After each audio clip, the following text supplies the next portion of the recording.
Hi there, I'm Travis, and this is the Why Is That podcast. Constitution splitting up the government into three branches: executive, judicial, and legislative, separating powers and ensuring balance. Constitution. Welcome back to the Why Is That podcast. This week we are discussing Law Day and the 2018 theme, the separation of powers. The introduction song this week comes from the YouTube channel Mr. Betts Class, specifically the Constitution song, which was a parody of Despacito. It's a pretty fun channel, you should check them out. So back to Law Day. Law Day is not a public holiday where you get the day off. Rather, it is a day to reflect on the role of law in the foundation of the country and to recognize its importance for society. Each year it is celebrated on May 1st in the United States and is sponsored by the American Bar Association. For more information about Law Day, you can visit the website at www.lawday.org. Law Day was first celebrated in the United States on May 1st, 1958, and was proclaimed by then President Dwight D. Eisenhower. I have chosen to focus today's episode on the United States version of Law Day. There are other countries that celebrate Law Day. For instance, Canada just celebrated on April 17th, and many countries have some sort of holiday to celebrate the rule of law in society. Since 1958, Law Day has been celebrated each year on May 1st in the United States. The choice for May 1st was not just a random choice made by President Eisenhower. Ike and the other politicians behind the holiday were trying to rebrand the 1st of May to something a little more patriotic. In the Northern Hemisphere, May 1st has traditionally been the day of a spring festival known as May Day. May Day has long had a troubled history in the United States. It is generally thought of as either a pagan holiday or as a holiday for socialists and communists. Politicians have tried to declare new days to downplay the celebrations of May Day in the United States. For instance, in 1939, Pennsylvania declared May 1st to be Americanism Day, and in 1947, Congress declared May 1st to be Loyalty Day. Neither really persisted, so in 1958 they tried a different tack and proclaimed Law Day. Law Day allowed a day to celebrate the laws and virtues of the United States as a contrast to their Cold War socialist foes. Law Day never really became a massive holiday, but it still persists long after the Cold War ended and actually does a great job of teaching about certain pieces of the law. If you're interested in participating in a Law Day celebration, I would recommend looking to your local courthouses, as those are the most common places I have found that have celebrations.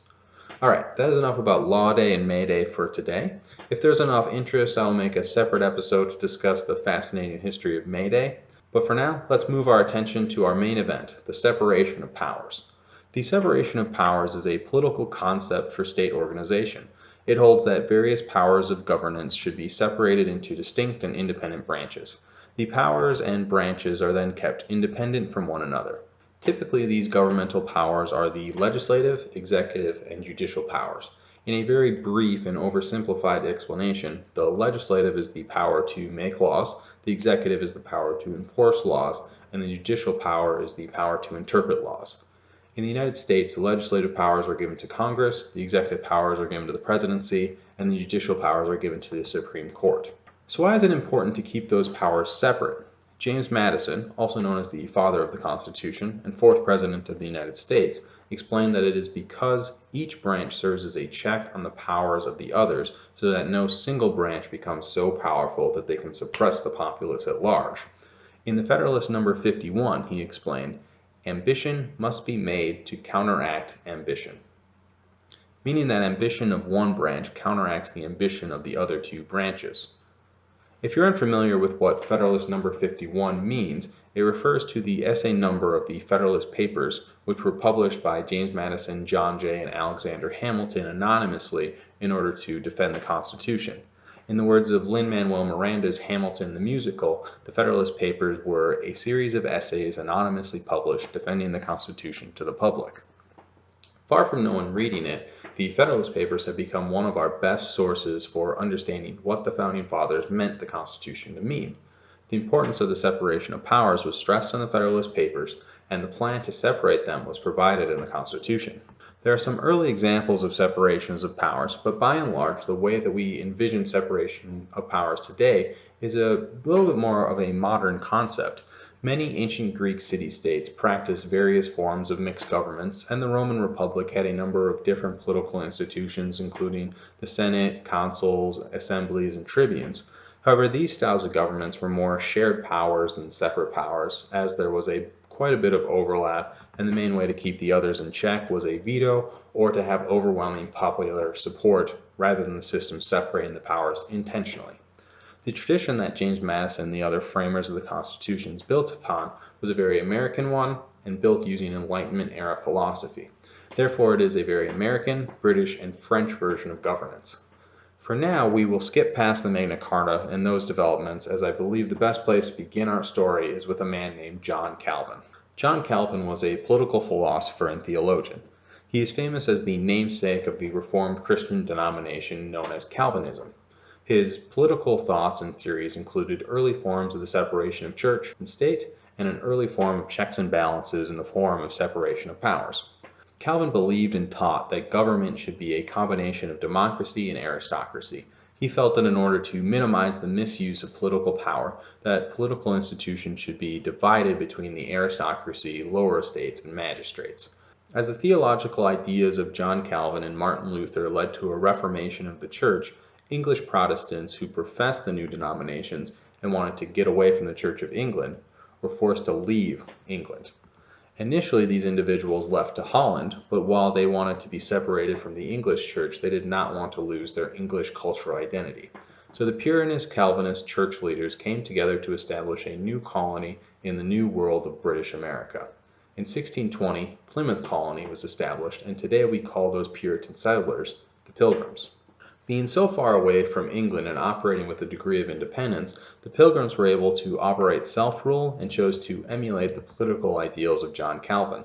The United States Constitution would eventually form a tripart or three-part system of governance, but the early colonists formed a bipartite or two-part system of governance. This bipartite system combined the theories of John Calvin with practical examples of the British government. The freemen of Plymouth Colony elected a general court to function as legislative and judicial. The General Court then elected a governor who served in the role of executive with his 7 assistants. The other early colonists mostly followed in the footsteps of Plymouth Colony and developed similar constitutions and power-sharing agreements. This included the Massachusetts Bay Colony, Rhode Island, Connecticut, New Jersey, and Pennsylvania. Okay, so now it is time to go back to the Magna Carta. The Magna Carta, which means Great Charter, was an agreement between King John of England and his various lords and barons that signed on June 15, 1215. It guaranteed certain rights and liberties while also limiting the power of the king. Pretty much any time we deal with the law, specifically in the English common law system, we'll have to reference the Magna Carta. Well, I could talk your ear off for well over an hour about the Magna Carta. Today I want to focus on how it assisted in the development of separation of powers. The Magna Carta established the Royal Council, which over time grew to become known as the Parliament of England. The Magna Carta settlement gave the Parliament of England the power to levy and collect any taxes and barred the king from doing so. This is one of the earliest examples of a strict separation of power between an executive, in this case the king, and a separate government body. Over time, the Parliament grew more powerful and slowly but surely wrested more power away from the monarch, which allowed it to start to play the role of the legislative branch. I have not mentioned the judicial powers at all in this quick history of the British government, as it gets a little bit complicated, and I hope to do a standalone episode about the independence of the judiciary at some point in the future. The slow evolution of the British separation of power formed one practical tradition of separation of powers, and the early self-rule government of the colonies provided another. British and French philosophers of the Enlightenment era used those traditions to draw new conclusions and present treatises of how to better those governmental systems. Traditionally, French historians place the Age of Enlightenment as beginning in the year 1715, the year King Louis XIV died, and ending in the year 1789, the year the French Revolution began, also the year that the Constitution of the United States was ratified. Some modern historians move the beginning back to the 1620s to the start of the scientific revolution and move the end to the year 1800. Based on that time frame, you start to understand that many of the most prominent Enlightenment thinkers were contemporaries of America's founding fathers, and therefore the treatises discussing this new way to govern were widely read by them. The most notable philosophers in the development of the separation of powers were John Locke and Montesquieu. Out of the two, Montesquieu was the bigger influence as he advocated for strict separation of power and the associated system of checks and balances. In the year 1748, he published his famous treatise on political theory titled The Spirit of the Laws.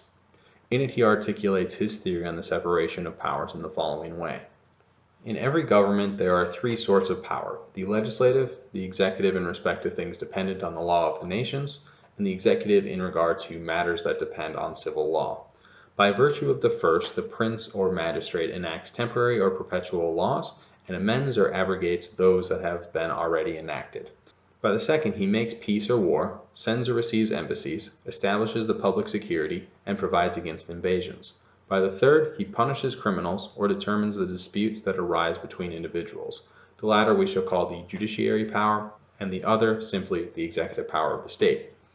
He then further elaborates that each of these powers should be separated and exercise their own functions in the following way.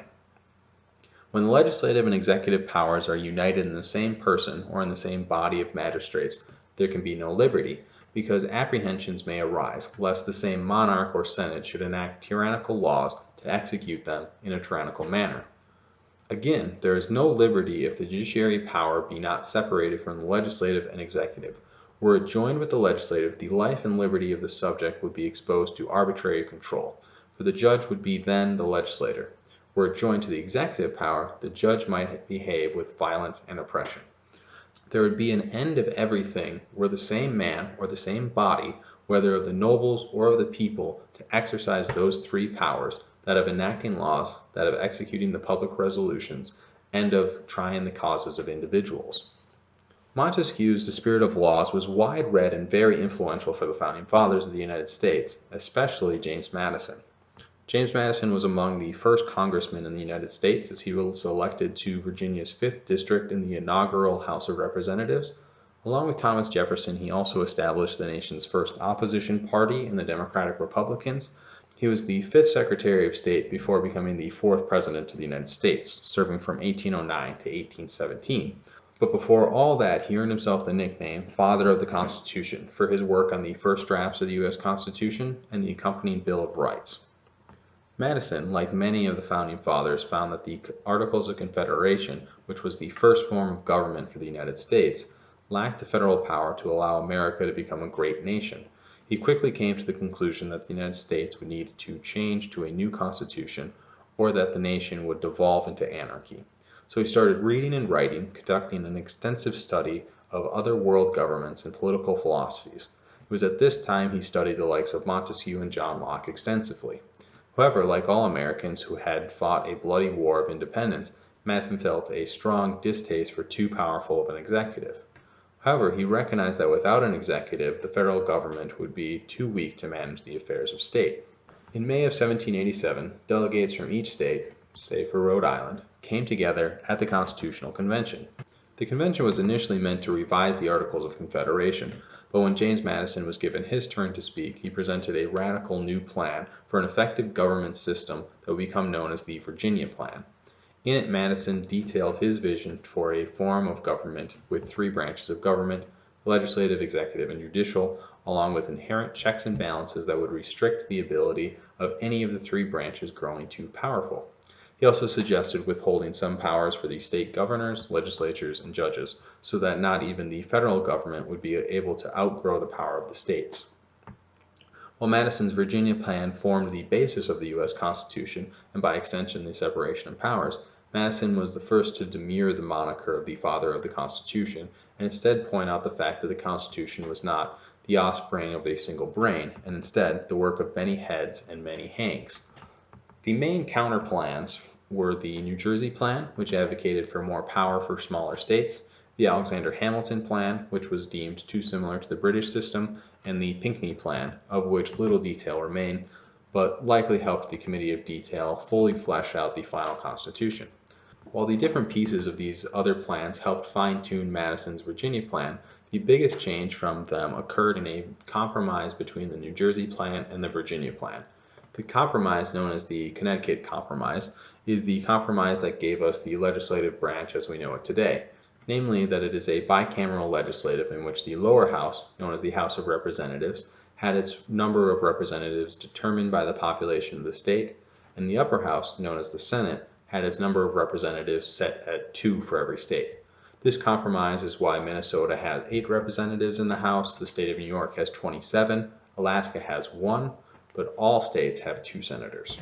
After Madison's presentation, each of the subsequent plans had some degree of the concept of separation of powers. However, that does not mean that everyone who attended the convention were fans of the system. Famously, Rhode Island did not send any delegates to the Constitutional Convention and would eventually become the last state to ratify the new Constitution. And 2 of the 3 delegates from the New York delegation left in protest. Only the junior delegate, Alexander Hamilton, chose to remain and become the sole signer from New York of the Constitution. One unique wrinkle to the separation of powers was that the Constitution further separated between the federal government and the state government.